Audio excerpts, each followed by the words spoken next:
அல்ஹம்துலில்லாஹ். புகழ் அனைத்தும் இறைவன் ஒருவனுக்கே. மனிதர்களையும் ஜின்களையும் உள்ள வற்றப்பட்ட ஷைத்தானுடைய தீங்கை விட்டும் எங்கள் இறைவனே உன்னிடம் பாதுகாவல் தேடுகிறோம். அத்தியாயம் 39 ஆயத்து 68 சூர் ஊதப்பட்டால் உடன் வானங்கள் உள்ளவர்களும் பூமியில் உள்ளவர்களும் அல்லாஹ் நாடியவர்களைத் தவிர மூச்சிட்டு விடுவார்கள். பிறகு அதில் மறு தடவை ஊதப்பட்டதும் உடனே அவர்கள் யாவேரும் எழுந்து எதிர்நோக்கி நிற்பார்கள். மேலும் பூமி தன் இறைவனுடைய ஒளியைக் கொண்டு பிரகாசிக்கும். குறிப்பேடு வைக்கப்படும். இன்னும் நபிமார்களும் சாட்சிகளும் கொண்டு வரப்படுவார்கள். அவர்களுக்கிடையே நியாயமாக தீர்ப்பளிக்கப்படும். அன்றியும் அவர்கள் அநியாயம் செய்யப்பட மாட்டார்கள். ஒவ்வொரு மனிதனுக்கும் தான் செய்தற்குரிய கூலியை முழுமையாக பெறுவான். மேலும் அவன் அவர்கள் செய்தவற்றை நன்கு அறிந்தவன். இதை கவனிக்கக்கூடியது என்ன அப்படிங்கும்போது, சூர் ஊதப்பட்டார் அப்படிங்கும்போது அவருடைய தீர்ப்பு நாள் அவங்களுக்கு வரும்போது அப்படிங்கும்போது அவருடைய உயிர் கைப்பற்றக்கூடிய காலத்தவணை அப்போ குறிப்பீடு வைக்கப்படும். அப்படிங்கும்போது யார் செய்த நன்மை தீமைகள் இதை ஊரா கொண்டு வந்து வைக்கப்படும். இன்னும் நபிமார்களும் தூதர்களும் மனிதர்களும் சாட்சியாளருக்கு அந்தந்த சமுதாயத்தினருக்கு கொண்டு வரப்படுவார்களாம். அந்தந்த சமுதாயத்தினருக்கு அப்படிங்கும்போது எந்தெந்த நபிமார்களோட எந்தெந்த சமுதாயத்தினர் வாழ்ந்தாங்களோ அந்த சமுதாயத்தினருக்கு எந்தெந்த நபிலாம் அச்சமுட்டி எச்சரிக்கை செய்தாங்களோ அதை யாரெல்லாம் கேட்காம விரண்டு ஓடினார்களோ அவங்களுக்கு அந்தந்த ஒரு சாட்சியாளராக அல்லாது கொண்டுட்டு வருவானாம். ஏன் அப்படின்னா அவங்க சாட்சியத்தை மறுக்க முடியாது அப்படின்னு சொல்லிட்டு அல்லாஹ் தஆலா சாட்சியத்தை கொண்டு வந்து தான் தீர்ப்பளிக்கப்படுமா. அப்போ ஒவ்வொரு மனிதனும் தான் செய்தவற்றை கூலியை முழுமையாக பெறுவான். அப்போ அந்தந்த சமுதாயத்தில் அவங்களுக்கு அச்சமுட்டி எச்சரிக்கை செய்தாக இல்லையா, அதை கேட்காம இருந்தும் அவங்க நிராகரிக்கும்போது அதே மாதிரி நன்மையை எடுத்து அதை சொல்லும்போது அதை யாரும் அதை பேணி வாழ்ந்தாங்களோ அவங்களுக்கும் அப்போ அவங்களுக்கான கூலியை முழுமையாக பெறுவார்களாம். அப்போ நன்மையானவர்களுக்கும் முழுமையான கூலி கிடைக்கும், தீன்மையானவர்களுக்கும் முழுமையான கூலி கிடைக்கும். அப்போ நிராகரித்தவர்கள் கூட்டம் கூட்டமாக நரகத்திற்கு இழுத்து கொண்டு வரப்படுவார்கள்.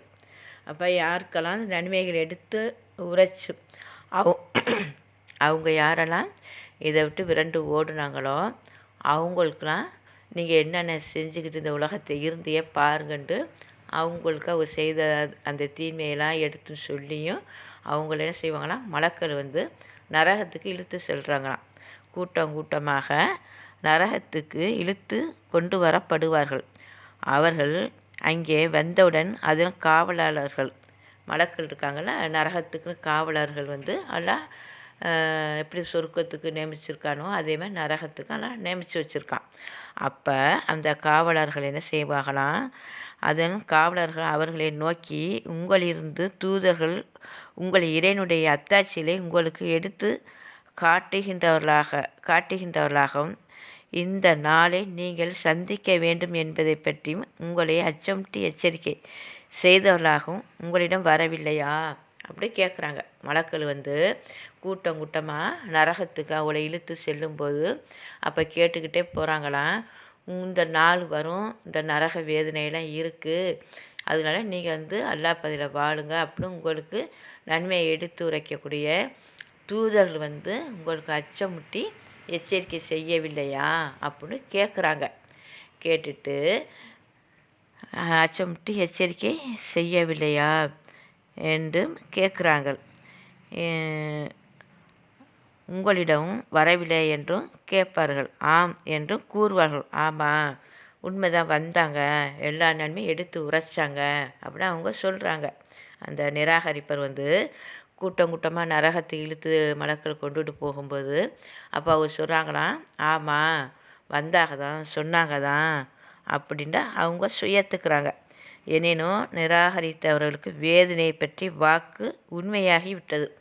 அப்போ மலக்கள் என்ன சொல்கிறாங்கண்டா, உங்களுக்கு நன்மையெல்லாம் எடுத்து உரைச்சி நீங்கள் கேட்கலேண்டிய, இப்போ ஆமாம் வந்தாக தான் ஒத்துக்கிட்டிய, ஆனால் நீங்கள் வந்து நன்மையின் பக்கம் வராமல் விரண்டு ஓடுனியே தீன்மையிலே வாழ்ந்து வந்ததுனால உங்களுடைய நரகம் உங்களுக்கு உறுதியாக்கப்பட்டுருச்சு அப்படின்ட்டு மலக்களை ஒட்ட சொல்கிறாங்க.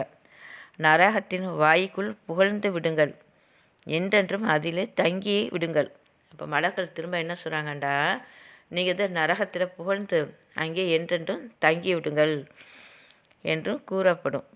பெருமடித்து கொண்டு இருந்தவர்களின் தங்குவிடம் மிக கெட்டது. அப்போ என்ன சொல்கிறாங்க மலக்கு, நீங்கள் பெருமடித்து கொண்டு இருந்தனால அந்த உலக அந்த ஆசையிலையும் அந்த பெருமையிலையும் வாழ்ந்தனால நீங்கள் தங்குமிடம் மிக கெட்டது அப்படிங்கிறத சொல்லிட்டு, எவர் தன் இறைவனுக்கு அஞ்சி நடந்தார்களோ, அடுத்தது நல்ல அடியாருக்கு வருது அந்த நற்செய்தியை பாருங்கள்.